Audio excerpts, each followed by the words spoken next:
What is up, guys? It is Robert of Movies with Me, and welcome to the Harry Potter and the Sorcerer's Stone movie review. Now, you may be like, why Harry Potter? What's going on here? The reason is because next year, in November, like exactly 1 year from now, is Fantastic Beasts: The Crimes of Grindelwald.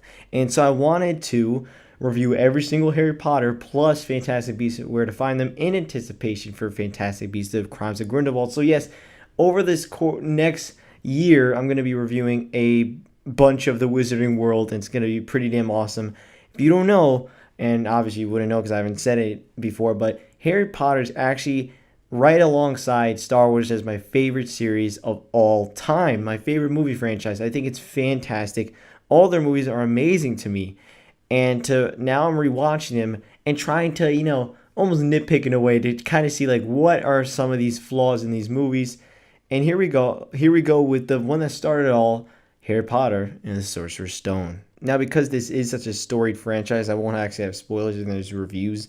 But it's directed by Chris Columbus, and it stars, of course, the awesome cast of the Harry Potter series. You all know them: Daniel Radcliffe, Rupert Grint. You got Emma Watson. There's so many people. Like every single character in this movie has a name, and they live up to it because everyone remembers their names. It's just, God, these movies are so good. So like I said, this is the introduction to the world of Harry Potter. We finally get introduced to the amazing John Williams soundtrack of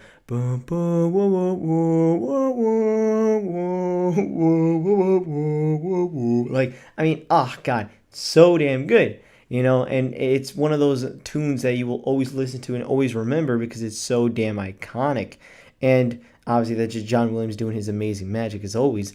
But the thing is with this movie is it starts off fantastic and is so paced just incredibly well. There's no slow moments, no dull moments in this movie. This whole movie is amazing. It's fantastic. It's such an amazing movie. However, my main problem with this movie is that it's 2 hours and 34 minutes of very great moments, right?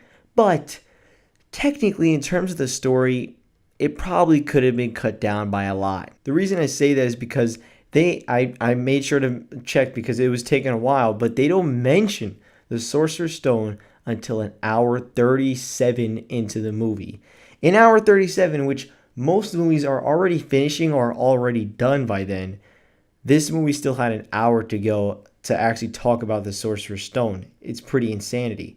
And here we are with the Sorcerer's Stone, and don't get me wrong, it's a damn good plot. But because they had to introduce so many amazing characters and fantastic worlds, they had to basically dedicate a whole hour 37, basically a whole movie towards introducing everybody. And technically, they maybe even could have made a Harry Potter movie of just introducing people, because an hour 37, that's a movie within itself, and then maybe have more based on the Sorcerer's Stone, but that didn't happen, and that's fine. It didn't need to happen. Basically, the story was asking too much for one movie, and it just happened to be that they don't even mention the Sorcerer's Stone until a movie later, basically. Now, the greatest part about this franchise are the characters. All these characters you're going to grow great bonds with when you start watching it. You see them as little kids. It's crazy. You see little Harry Potter like that with it. The way kids walk. It's just so funny to see them when you see Deathly Hallows Part 2 and see them all grown up. It's genuinely impressive. Like, it's crazy that they were able to cast such fantastic actors at such a young age. And you love that. The characters are the best parts of this movie, of all these movies.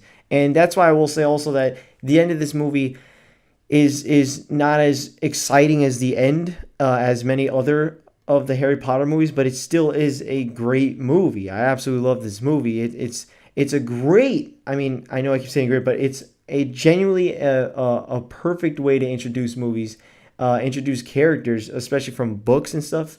You see Hagrid. Hagrid is just such an amazing, lovable guy. You get to see Hogwarts. Hogwarts is so creative. J.K. Rowling, holy shit, she does an amazing job just thinking of this world and how to build it. It genuinely blows your mind. But yes, as an introduction to the Harry Potter franchise, this is exactly what it needed. It could have probably been shorter and talk about the Sorcerer's Stone sooner, and maybe have more involved with that, and probably a better ending, to be honest, because it's more towards just he who shall not be named.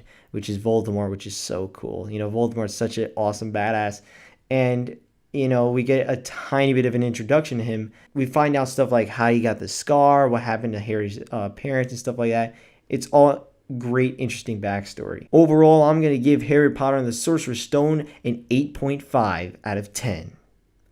It's a very great movie. It doesn't have a lot of flaws. It just isn't quite as, you know, amazing. It's not an amazing masterpiece, but it is a very great start to this absolutely masterpiece of a franchise when you put them all together, for sure.